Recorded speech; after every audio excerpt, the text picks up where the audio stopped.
Bueno, pues tiempo ya de entrevista, tal y como les habíamos adelantado, y vamos a hablar de vamos a continuar hablando de las elecciones europeas, además en el día ya previo al famoso día de reflexión, para luego ya ir todos a votar el próximo domingo, y lo hacemos en este caso con el candidato del Partido Popular a las elecciones europeas, con Gabriel Mato. Muy buenas tardes. Hola, muy buenas Gabriel, tardes. y muy bienvenido. Encantado de estar con ustedes.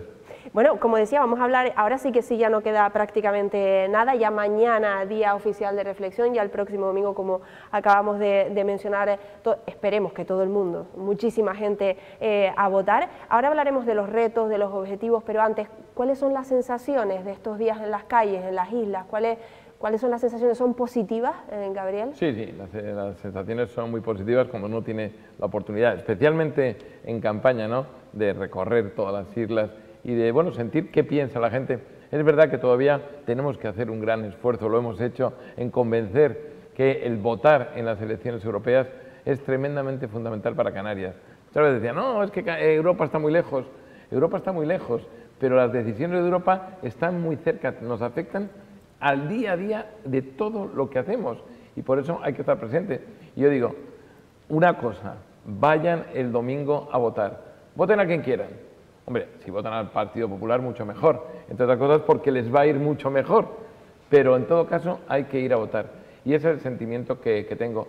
Pero es verdad que yo aprovecho la campaña sobre todo para rendir cuentas. Hay quien viene solo a campaña a pedir el voto. Yo he venido durante estos 5 años muchas veces a explicarle lo que estamos haciendo en torno al sector agrario, o al sector pesquero, o en infraestructuras, en migración, en otras muchas cuestiones. Por eso puedo rendir cuentas de lo que hemos hecho, pero también para ofrecerles lo que vamos a hacer en el futuro, y ofrecerlo con tranquilidad, con seriedad, y sobre todo sabiendo que tengo detrás el Grupo Popular, que va a ser el grupo mayoritario en la Cámara, y por eso me permite que cuando yo levante la mano o haga una propuesta en favor de Canarias, voy a tener diputados de 26 países apoyándome, y eso es muy importante. Bueno, lo veo bastante optimista, como bien mencionábamos. Claro, usted mismo lo ha dicho, ¿no? Es verdad que hay que lanzar ese mensaje de vótame, vota al Partido Popular, pero antes de todo eso hay que lanzar el mensaje de vota, simplemente, porque desafortunadamente, y justo en Lanzarote, somos la isla con mayor porcentaje de abstención, que menos vota, y yo creo que esto también es un mensaje y algo a estudiar, ¿no?, y a reflexionar. Sí, hay que reflexionar, y como muy bien decías, primero, vota. Segundo, vota PP. Y ahora seguimos hablando de los temas que tenemos encima de la mesa, que son muchos. Pero es verdad que digo vota PP porque es una garantía. Hoy en día, en las elecciones europeas, creo que lo peor que nos puede pasar, aparte de no ir a votar, es que desperdiciemos los votos. Los votos tienen que ir a grupos grandes. Y yo entiendo que muchos podemos tener la sensación, o bueno, en un momento la tentación de decir, oye, pues voy a votar por esto, que me gusta lo que está proponiendo, pero al final eso en Europa no tiene sentido alguno. Y lógicamente tenemos un ejemplo muy claro. Cuando estamos hablando de Coalición Canaria, por ejemplo, que está pidiendo el voto para lo de aquí, el poder de nuestro acento. Yo decía antes, el poder de nuestro acento, el gran poder de nuestro acento es el mío, porque yo cuando planteo algo tengo un acento, pero tengo el acento belga, el griego, el polaco, el húngaro, el francés, el holandés, el italiano, que votan todos a una en la defensa de nuestros intereses. Y luego porque hay algo de verdad que a mí me ha molestado mucho en esta campaña, y es que no se puede engañar a los ciudadanos. Cuando los canarios vayan a votar en Lanzarote, en cualquier isla, y quieran, hay un ciudadano que quiere votar a Coalición Canaria, y es muy legítimo, y coja su papeleta de Coalición Canaria, se va a llevar una sorpresa, porque es una papeleta muy corta, muy reducida, que tiene muy poquitos nombres. Y dice, ¿cómo es posible que la mía, por ejemplo, la del PP, tenga tantos nombres y la de Coalición Canaria no? Porque la candidatura real de Coalición Canaria no es esta, es esta otra, que es igual de larga que todas. ¿Por qué? Porque en Coalición Canaria aparece el número 1, Carlos Alonso, cuando en realidad el número 1 es una señora del PNV. Y el número 2, que es Osvaldo Betancourt, realmente es el número 6. Y el número 3 realmente es el número 10. Y eso es el problema. Creo que por eso decía que seamos muy serios y que tengamos muy claro y reflexionemos qué queremos votar. Porque lo que a mí no me gustaría es que con el voto de los canarios, quien sea el representante sea una diputada del PNV, que no se va a preocupar por Canarias. Tenemos la experiencia Han sido 15 años ya, 3 legislaturas en los que Coalición Canaria ha ido con el PNV, gracias a los votos de Canarias, ha salido diputada y nunca se ha ocupado de los problemas de Canarias. Vamos a tratar de evitar eso.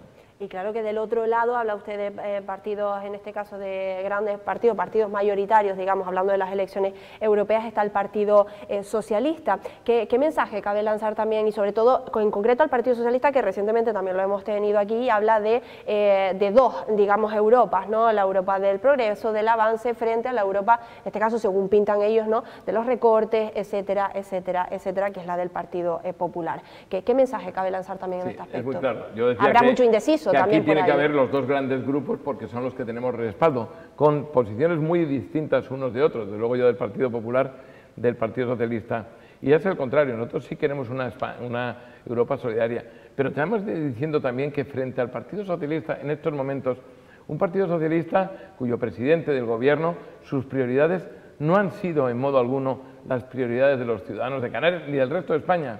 Su prioridad durante todos estos años ha sido, bueno, marcadas por Puigdemont, por un señor prófugo de la justicia que se escapó de España en un maletero y que es quien dirige la política española, desgraciadamente, y eso no se entiende en Europa.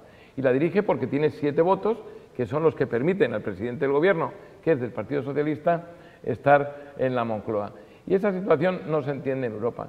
Como no se entiende en Europa en estos momentos lo que está sucediendo, no se entiende el caso Berni, no se entiende el caso Koldo, no se entiende la ley de amnistía, la ley del sí tampoco se entiende. No se entiende qué ha pasado en Canarias con esas mascarillas, con los 4 millones en mascarillas que nunca llegaron y del que no se ha dado cuenta, parece nadie, el presidente del gobierno, hoy ministro, porque también bueno, pues se le benefició con un ministerio a pesar de lo que habían hecho, ¿no? Y desde luego no se entiende que la mujer del presidente del gobierno esté imputada por corrupción y por tráfico de influencias y sea como un alto honor, ¿no? Y que el Partido Socialista vaya a los mítines ahora en campaña, bueno, pues haciendo ostentación de eso, porque pueden hablar de muchas cosas, pueden hablar de fango, es culpa del PP, es culpa de los jueces, es culpa de los periodistas, pero al final hemos visto que ya ni siquiera en España, es que en Europa la Fiscalía de la Unión Europea ha pedido todo y está investigando a la mujer del presidente. Eso nos da una debilidad enorme, evidentemente, frente al conjunto de países. Y luego lo que está haciendo el Partido Socialista en política internacional, bueno, pues yo creo que también es muy preocupante y toman decisiones. Su guerra contra un presidente de otro país, nos guste más o nos guste menos, situaciones como las que está adoptando en relación con Israel y Palestina. Por cierto, a mí me disgustaría enormemente, siendo el Partido Popular, que jamás por 3 veces un grupo terrorista, de los terroristas jamás, me felicitaran, ¿no? Bueno, pues esto es lo que desgraciadamente está sucediendo hoy en España. Por eso decimos, el día 9 tienen todos los canarios, todos los españoles la oportunidad, por una parte, de, mediante su voto, decidir y decir muy claramente que no nos gusta lo que está pasando en España y por otra, que queremos seguir ampliando en Europa toda la defensa de nuestros intereses. Y eso, quien puede hacerlo de verdad, es el Partido Popular. Pues vamos a centrarnos en esos retos y en esos objetivos, en cómo se podría alzar la voz para ayudar a Canarias por parte del Partido Popular. Decía usted antes que a veces vemos a Europa como muy lejos, bueno, lo vemos y está lejos, pero las medidas que se adoptan y se toman en Europa evidentemente están muy cerca y así lo mencionaba. Por ejemplo, Gabriel, la inmigración. ¿En qué nos han, el Partido Popular siempre dice que nos han abandonado, prácticamente que nos han dejado solos, que no nos han escuchado? ¿En qué se puede alzar la voz? ¿En qué pueden ayudar a Canarias con el fenómeno de la inmigración? No lo dice solo el Partido Popular, lo dicen los ciudadanos. No hay más que viajar por cada una de nuestras islas, especialmente en el Hierro, pero también aquí en Lanzarote, y ver que la Unión Europea y el Gobierno de España ha estado mirando hacia otro lado. Afortunadamente, después de mucho tiempo insistiendo, ahora hemos logrado hacer un pacto de inmigración y asilo, un pacto que es favorable en relación con lo que teníamos, que hay que mejorarlo sin lugar a dudas, tenemos 2 años para implementarlo, un pacto que, por cierto, un inciso, la ultraizquierda y la ultraderecha votó juntos en contra de este pacto y, por cierto, el PNV, socio de Pedro Sánchez y socio de Coalición Canaria, para quienes están pidiendo el voto de Coalición Canaria a los canarios, se abstuvo. Es decir, no le importaba mucho al PNV, desde luego, lo que pasaba en Canarias en relación con la emigración. Y lo que hace este pacto es, en primer lugar, que hay una solidaridad efectiva. Antes, bueno, nos llenábamos la boca de decir, welcome refugees, que vengan todos los que quieran y como quieran, y les hacemos cuando viene un barco, paella y grande fiesta de entrada, porque eso lo hemos vivido. No, ahora la solidaridad va a ser una solidaridad efectiva, casi obligatoria. Y luego también se va a tener en cuenta los derechos, porque tenemos que hablar de personas, no solo de números. Han venido 15.000, 17.000, 20.000. No, son personas que buscan una vida mejor y que tienen que también salvaguardarse sus derechos. Pero tienen que también reconocerse que nosotros somos incapaces de acoger a todos los que vienen. Por eso hay que poner ciertos controles en las fronteras y, sobre todo, creo que hay que cambiar el paradigma. No puede ser que solo se tenga en cuenta el primer puerto de llegada y ahí te quedan. No, hay que tener otros elementos.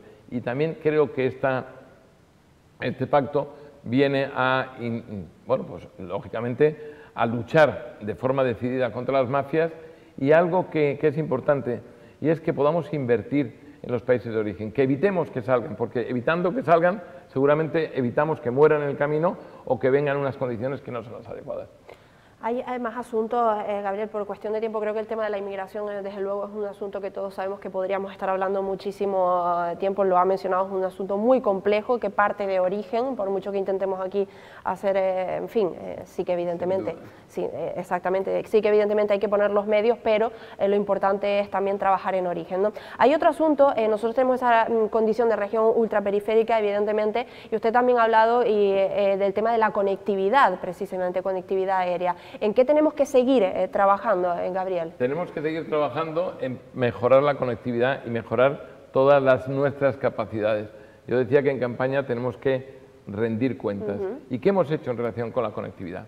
O sea, hay bueno, pues un sistema de emisión de derechos de emisión en el que el Canarias hemos logrado que quedara fuera. Con lo cual hemos, bueno, pues de una manera creo que importante, evitar que los perjuicios del pago de esos derechos de emisión pudiera traer consecuencias negativas en relación con los visitantes que vienen o los turistas. Y también en relación con el uso de combustibles. Pero lo que tenemos que seguir haciendo es mantenerlo, porque es verdad que no hemos logrado todo lo que queríamos. Hemos logrado una reducción del 50% y del 100% cuando hablamos de España, pero cuando los viajes marítimos son fuera de España, entonces sí hay que pagar esos derechos de emisión. Hay una revisión al cabo de 2 años y lo que tenemos que hacer ahora es intentar mejorarla, porque la conectividad es fundamental para nosotros. Nosotros vivimos gracias a los transportes aéreos y marítimos y eso hay que tenerlo muy presente. Tenemos que mejorar y especialmente lo vemos, ¿no?, en las islas no capitalinas, que muchas veces se quejan, por ejemplo, los agricultores que tienen que hacer un primer desembarco en una de las islas capitalinas y pagar luego de nuevo otro segundo con controles también. Es decir, creo que eso tenemos que hacer un gran esfuerzo por mejorarlo. ¿Y el POSEI? ¿Qué ocurre con el POSEI? Usted creo que también sí que se han hecho ciertos avances, pero que no está satisfecho todavía. Sí, el POSEI, nuevamente rendimos cuentas. El POSEI pretendían rebajar la ficha financiera. Nosotros recibimos desde hace 18, 19 años 268 millones de euros, que es dinero y que evidentemente necesitamos para seguir manteniendo no solo nuestras producciones, sino también nuestro entorno.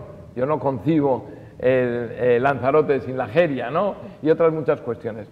Entonces hemos logrado, había una previsión o una pretensión de reducir esa ficha, conseguimos que no se redujera, pero ahora vamos al paso siguiente.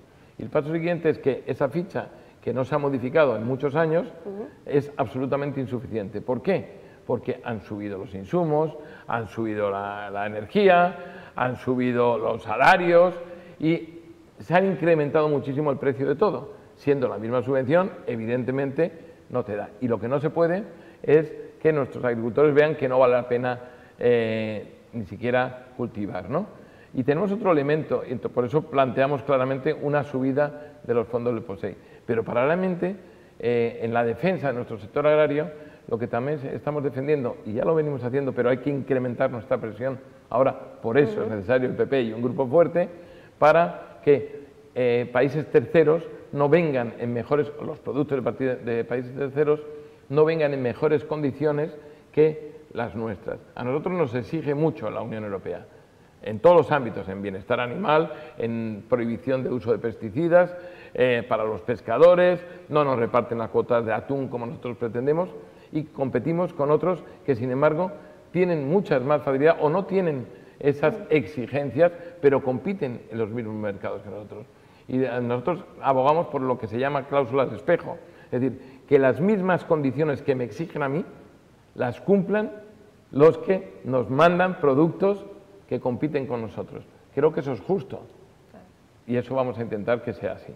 Que por cierto, Gabriel, hablando del sector primario, especialmente del tema de agricultores y ganaderos, yo no sé si esto tiene que ver algo o no, o se puede ayudar o no, pero desde luego que en Canarias el tema de la crisis hídrica, y vuelvo y regreso ya que estamos aquí en Lanzarote y en La Graciosa, es tremenda. Absolutamente de acuerdo, es fundamental. Creo que hay que hacer una política hídrica muy distinta a la que se está haciendo. No nos hemos ocupado de eso y es uno de los temas más graves que tenemos ahora mismo. Pero eso no depende de la Unión Europea. En la Unión Europea podemos tener muchos fondos, ¿no?, para intentar mejorar nuestras infraestructuras, pero eso es fundamentalmente depende del Gobierno de España y del Gobierno de Canarias. Por cierto, fondos que cuando hablamos de fondos tenemos una situación como no hemos tenido nunca. Tenemos los fondos Next Generation, que estamos hablando de más de 160.000 millones de euros. Cuando se dice, uno dice, bueno, 10 euros para el POSEI, más o 10 menos, no, estamos hablando de 160.000, los cuales se han repartido con absoluta falta de transparencia. Nadie sabe dónde van, dónde no van, cómo se ejecutan. Casi todo, lo poco que hemos recibido, que son 30.000, 36.000 de esos fondos, casi todo ha ido a las administraciones públicas, pero no ha ido a las empresas privadas, a las pymes. ¿Por qué? ¿Por qué no se ha consensuado con las comunidades autónomas? Un país que es absolutamente descentralizado, resulta que ha centralizado toda esa cantidad de dinero como nunca ha tenido España. Y luego hay algo más que creo que la falta de ejecución, de hacer las cosas bien por parte del Gobierno de España en relación con estos fondos, es un tema sangrante.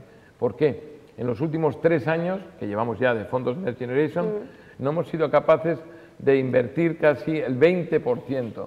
Es decir, en 3 años hemos invertido de esos fondos 30.000 euros, 30.000 millones más o menos. Nos quedan 130.000 millones para invertir en 3 años. Si hemos invertido 30.000 en 3 años, vamos a invertir 130.000 en los otros. Por eso lo que nosotros planteamos es inmediatamente pónganse de acuerdo, reúnan a las comunidades autónomas, reúnan a la Federación Española de Municipios y Provincias, vamos a hacer proyectos que beneficien también a las pymes, a los empresarios, porque al final son los que generan riqueza. Con el tema de los fondos es cierto que, yo creo que se conoce muy poco de ellos. Yo creo que incluso se debería hacer un poco de pedagogía incluso con este tema, porque de hecho aquí lo poco que nos llega de los fondos, por ejemplo los Next Generation en este caso, es a lo mejor quizás muchas veces de la oposición de turno diciendo es que tal administración ha dejado ir o ha perdido los fondos X de fondos, en fin. Pero no sé si es porque es complicado acceder a esos fondos, porque no los transfieren, en fin, creo que se debería hacer, insisto, un poco de pedagogía de estos fondos. Sin lugar a dudas, yo creo que hay una mezcla de todo. Ha habido una falta de transparencia total y absoluta, no se ha comunicado, no se ha hablado con las comunidades autónomas y hay también una ausencia de información. Pero no solo la atribución de los fondos, sino para qué se pueden utilizar, cómo se pueden utilizar. Exacto. Y hay un exceso de burocracia. Porque yo he hablado estos días con mucha gente, dice, bueno, es que llevo 11 peticiones de fondos y las 11 me las han rechazado, pero ¿cómo? ¿Por qué? Bueno, pues nadie lo sabe muy bien. Bueno, estamos en el momento justo, tenemos, ya digo, 3 años por delante y 130.000 millones por delante. Vamos a empezar de cero, vamos a hablar y a repartir con transparencia. Hágase mucha información para que todos los que puedan intentar acceder puedan hacerlo. Eliminemos burocracia, que es lo que hace falta.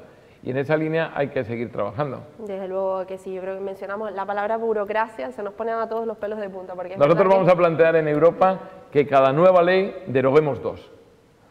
Ese creo que puede ser un planteamiento muy sensato, porque cuando alguien tiene un problema dice, bueno, pues hacemos una nueva ley y burocracia. En agricultura es demencial, era demencial. Toda esa obsesión verde que ha habido hacía imposible a los agricultores cumplir con los requisitos que les pedían. Y por tanto les hacían que no pudieran acceder a subvenciones, el cuaderno agrario digital, tenían que decir cuándo podan, a qué hora podan, cuándo riegan, cuándo no riegan, pero si esto, señor mío, si los agricultores lo que quieren es cultivar, claro, y son los mayores defensores además del medio ambiente que viven de ello, y los pescadores lo mismo, no pueden estar todo el día rellenando papeles, ya sea desde el móvil o físicamente, ¿no? Si los pescadores son los principales interesados en que haya peces en el mar, pero también queremos que haya barcos pescando, claro, y mujeres y hombres en las industrias trabajando.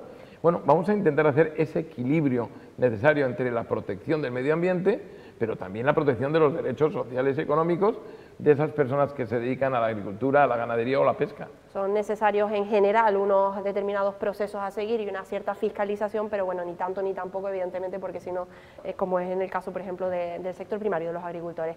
Nos hemos quedado sin tiempo. Gabriel Mato, muchísimas gracias, candidato del Partido Popular a las elecciones europeas, y mucha suerte como a todos. Muchísimas gracias y espero que así sea, porque la suerte del Partido Popular será la suerte de los canarios. Pues nos quedamos con ese mensaje, entonces muchísimas gracias, Gabriel. Muchas gracias. Bueno, y a todos ustedes, nada, no me despido, nos quedamos, quédense con nosotros porque todavía queda tiempo de tertulia en compañía de compañeros periodistas para finalizar la jornada de este viernes.